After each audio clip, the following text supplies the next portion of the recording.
Hello, everybody. Hi. What are we doing? Apparently I am doing our intro this time. I'm not used to that. You're doing. We got a pile of tomatoes here. I don't even know what you can see. Let me come around and look real quick. Oh, okay. They can see more than I thought. So, we got a pile of tomatoes here. Some are from our garden and some are from the neighbor's garden that they had excess. So we are going to jar them this evening, and he wanted to do a video for us to show you how we do it. Did you get the garlic? No, I did not get the garlic. I'll get the garlic. What are we making tonight? Just stew tomatoes, or are we doing salsa? I thought we were doing cherries tonight. We can't do salsa, we don't have peppers. So. Let's do the cherries. Do whole cherries tonight. Alright. So these cherry tomatoes, they're one of the easiest things to do. The little green things on the end from the stem, you just pop those off. We're fermenting, by the way. If you're new to this channel, we don't can hardly anything. Very few select things do we can. I think you're standing in the light. Sorry. I was getting our garlic that we grew. We are going to be fermenting these cherry tomatoes tonight. And so all you do is just pop them into the jar, first off. You don't have to do anything special to them. So bear with me while I do so. It's been a year since we've fermented anything, so I feel like I'm just sitting here like, am I going to do this right? Am I actually doing what I'm supposed to do? I hope you can hear us okay. We don't have our microphones this time. Did you think about that? No, I didn't think about that. So, talk loud. I don't think I have to worry about that. You can kind of shove them a little bit, but don't push them too hard, because they'll pop. And leave room for... Getting there. So, you want to just take it about up to the shoulder of the jar, because you're going to have to leave room for the water and the weight. Garlic. So, this thing right here, if you're new to this channel and haven't seen this before, this is a glass weight made by Mason Tops. And this will go down inside the jar on top of the tomatoes to hold them down in place and keep them from rising up above the brine that we're going to be putting them in. Because anything that rises above the brine will go rancid, and you don't want that.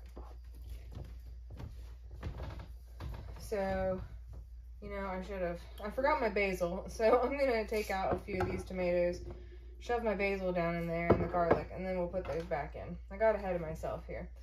So we have this fresh basil that we grew here this year. We go through a lot of basil during tomato jarring season, so we really like the flavor. It gives everything. So I'm going to take 3 leaves, basil leaves, and just shove them down in here. You can season these however you want, or you don't have to season them at all. You can just do plain cherry tomatoes, but we like to season ours with basil and garlic. Can I get in there?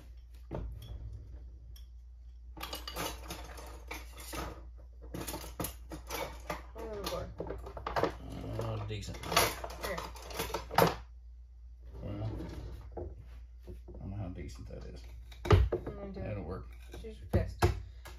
So before I put these other tomatoes back in, once he's done with that, I'm gonna have him stick the garlic in there. I think the recipe book that we're using, I'll show you while he's doing that. This is from Doug and Stacy, and you can find them on YouTube at Off Grid with Doug and Stacy, and that's who we learned a lot of our off-grid stuff from. They've been doing it for 14 years, and they put out this awesome fermenting recipe book that has been really helpful. Now, the recipe I'm following is not for cherry tomatoes. It's for tomato sauce, but it's going to be the same measurements for the garlic, for the basil, and for the salt. So we just kind of, anything tomatoey we make, we kind of follow this sauce recipe here. I'm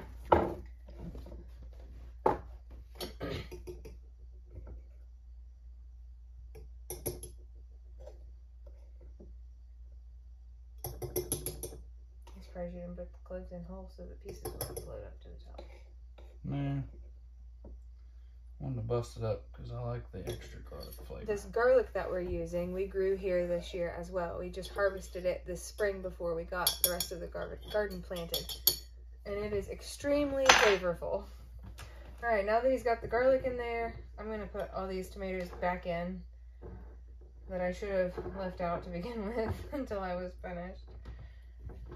I'm just kind of shove them down in the gaps there.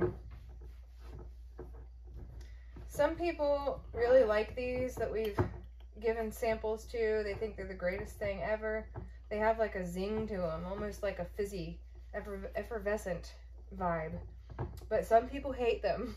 We just learned not too long ago.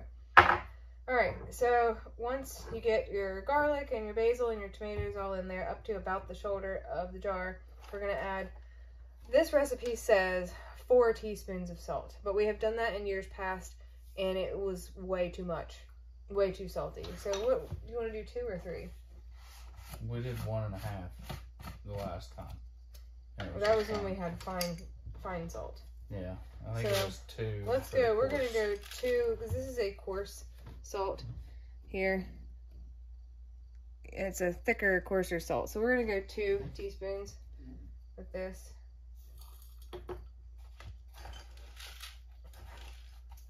And this is Redmond's real salt that we use. It's just in a different container. Yeah, we have it in bulk downstairs, and then we fill up this container. It's getting there. So while he is filling this jar up with water, I'm going to tell you about it real quick, but you want to then, after you get your salt in there, you want to fill this up with filtered water. And you know, you're going to have to go grab a bottle out of the barn because that's empty at the moment. I forgot to fill up the Berkey today, so he's going to have to go out to the barn and get a bottle of water from our cookout that we had and use that filtered water. But as long as it isn't tap water, it's going to be fine. The tap water has chemicals and minerals and weird stuff in it that could, mostly the chemicals, that would react with your ferment in a negative way and probably spoil your food. So you want to use some sort of filtered water to fill up your jar. So he will get to that here in just a second, and while he's doing that, I'm going to talk about these measuring spoons. So I'm going to come a little closer. So I was doing a video not too long ago, excuse me, on making tooth powder. I believe I was making tooth powder. And I was saying how when you're using bentonite clay, you need to make sure you use wooden spoons because the metal in metal silverware can react with the bentonite clay in a negative way, reducing its good properties. And so Andy, where he works, his boss's wife had watched our video that I was making the tooth powder with, and in my video I talked about how I didn't have wooden measuring spoons. I was just using this one wooden spoon that I had that I didn't even know what the measurement was, and I was just taking my best guess. And so after seeing that video, she purchased for us these adorable little wooden measuring spoons. Has a 1/4 teaspoon, a 1/2 teaspoon, a 1 teaspoon measurement, and, sorry for the blur, the 1 tablespoon measurement. And they're super cute. And they come on this little leather strap here. So we just wanted to show those off because that was so sweet of her, so kind, and I really appreciated her being thoughtful. Her name is Sherry, not Sherry. Missy. Sorry, Sherry's his other boss. Missy. So, Missy, if you're watching this video, I apologize for getting your name wrong there for a second. I've only met you once, I believe. But thank you so much for your thoughtfulness in giving us these cute little spoons. And as you can see, they're coming in very handy. So they will be used for all of our little DIY stuff like that around here. Alright, so back to the tomatoes. So he has put the water in this jar, and see the weight is now on top right here to hold the tomatoes down and keep them all from floating up above the brine. So you don't have to have the water covering this weight. It just has to be covering all of the food. As long as it's covering all the food, you should be good. So then we're going to take a dry, clean rag and wipe down the rim of this jar just to make sure there's no debris on there. No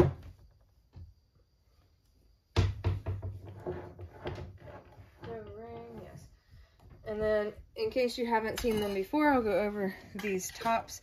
These are also from Mason Tops. This is the fermenting lid. It's like a silicone nipple style thing. You put this on instead of the flat lid that you would normally put on a mason jar. The gases from the fermenting process will come out and escape through this top, but it seals off when it's not being pressurized from underneath to prevent oxygen from going down inside. So we're going to pop this on and then screw on the ring.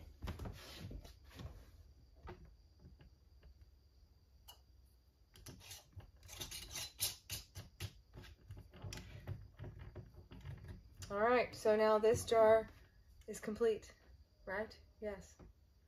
And so in about 3 to 4 days, these will be ready to eat, or they can store under the house for a year or so. We still have some from last year under the house, 3 or 4 jars, 6 jars, something like that, that are still good, that we're still eating on. But tomatoes only take 3 to 4 days to be ready to consume, and that can play into or depend on how warm your house is. So we don't have air conditioning, so it can go a little faster than that sometimes.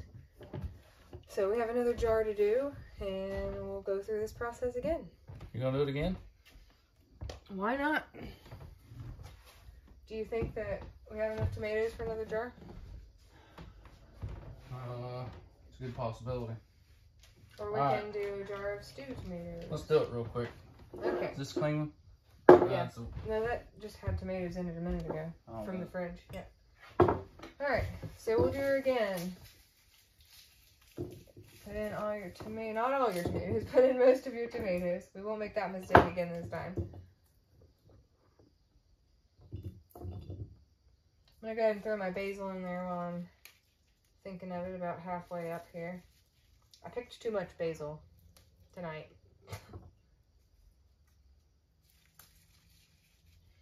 And people ask us what we do with these. Andy says they're great on salads, but not once has he ever eaten them on a salad, ever. But that's his go-to phrase when he talks about these tomatoes. Yeah, I did it a whole clove this time.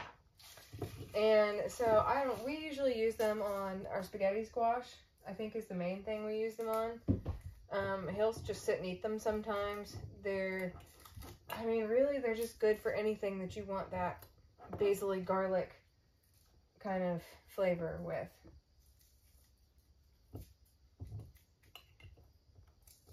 This jar needs to be a little bit fuller. You know what, how about we take these little guys, since they're small, maybe a couple of them. So if your jar is not full enough, then you're gonna have a problem with the weight. If the weight goes too far down in the jar, it will slide off to one side, and then it will be completely useless for holding down your food. So you need to make sure that you throw garlic on the floor, I guess. You need to make sure that you put in enough to where it's going to bring the weight up to where it needs to be to properly hold down your food.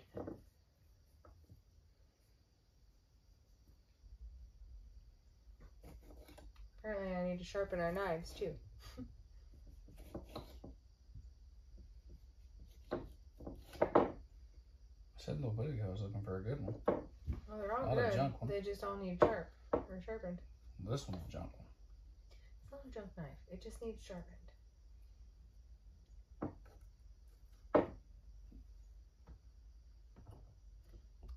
Now these tomatoes, if you've never done these before or had these before, once they are done, they will not be firm anymore like they are when you put them in. That's enough. They'll look firm from the outside, but the moment you bite into them, they'll just kind of pop and explode in your mouth. And they'll be very soft inside. Not soft like slimy, mushy, and gross, but if you've ever had roasted cherry tomatoes, like roasted in the oven, they have that consistency to them on the inside. So they're very good. Alright, so put the water in here.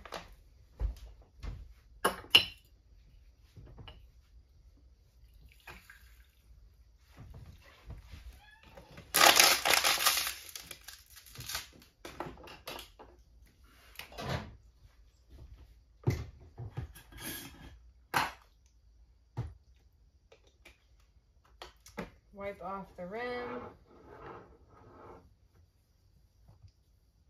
Put on the baking top And then the ring. If you're wondering what he's doing behind me, sometimes the ferment will, when it's doing its thing, it'll come up and the salt water will rust these rings. So he's putting coconut oil in the inside of the rings this year to see if that will help stop that from happening. So we'll see. Because we found that when they get all rusty like that, they don't want to come off the jar very well. So there, another jar done and ready to go here in a few days, and so much faster than canning. All right, see you guys next time. Bye, everybody.